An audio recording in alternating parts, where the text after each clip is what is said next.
The summer I turned pretty. The love triangle that broke the internet. Are you Team Conrad or Team Jeremiah? This debate has been all over the internet. People are crashing out in frustration, arguing which one should be chosen, creating memes, hosting watch parties and whatnot. For the past month, the summer I turned pretty has been the talk of the town, more accurately. The talk of the globe. With a staggering 25 million viewers globally in the first 7 days of its premiere, the final season has proven to be an organic hit. Adapted from the novel trilogy under the same title by Jenny Han, who is also the executive producer and showrunner of this series, the third and final season closes the chapter on the epic love triangle between two dashing brothers and their mother's best friend's daughter. The story revolves around a girl named Belly whose family spends the summer in her mom's friend's beach house in Cousin. Tragedy strikes as Susanna, her mother's friend, loses her battle with cancer, and Belly is torn in a love triangle between two brothers.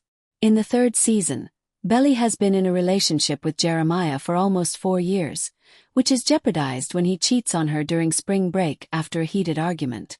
They reconcile shortly after Stephen's accident and plan on getting married. It comes as a shock to the whole family. Even Taylor, her best friend, responds by saying, "Belly, you have been back together for like 30 seconds. Despite her mother's disapproval, she adamantly sticks to her plan. But things stir up as Conrad comes back to the beach house after getting fired, and their feelings rekindle.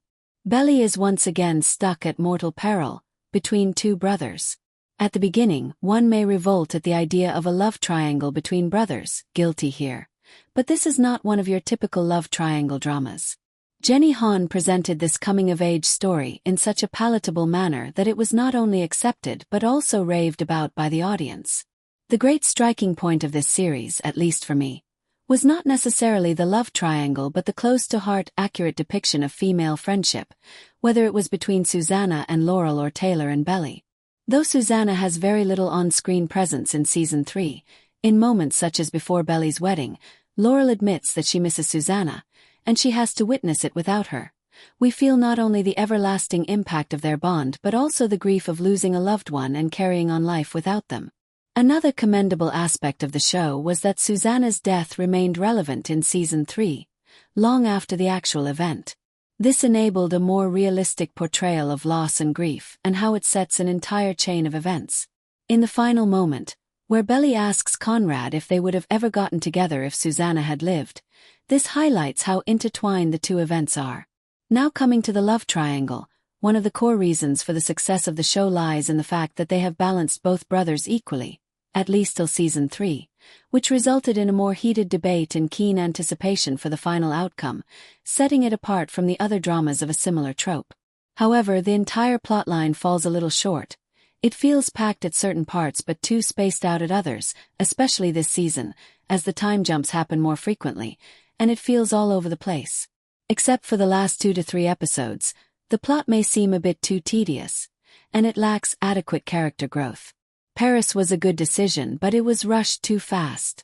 For a show with plenty of emotionally revealing and vulnerable moments, the dialogue needed more work. The most awaited moment of the entire series, where Belly declares her love for Conrad, she says, "I choose you. If there are infinite worlds, in every one of them I choose you." It is glaringly evident that not a lot of effort was put into the dialogue even for the crucial scenes. The unsung heroes of this show were the cinematographers, Taron Anderson and Sandra Waldhansen.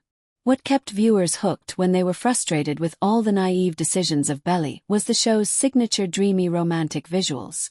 In Season 3, these visuals were more neutral and natural. The careful use of lighting and color to shape the mood based on what each character was going through was brilliantly executed. The shift from warmer and contrasted visuals in Season 1 signifies the characters stepping into adulthood, and it complements their growth. When it came to storytelling with visuals, this series delivered, and brownie points for the background tracks, which blended seamlessly with each scene. This show is nothing groundbreaking, but it is comforting. It is not something that will reside in your heart for a long time, but it will grant you enough adrenaline to start a debate online. It is the perfect show to be called a guilty pleasure. You know it's not the best, but you will love it and yell 20 times at the screen, screaming, "What is wrong with you, Belly?" Perhaps that is the success of this series. The Summer I Turn Pretty is streaming on Amazon Prime Video. So please like, comment, share and subscribe my channel.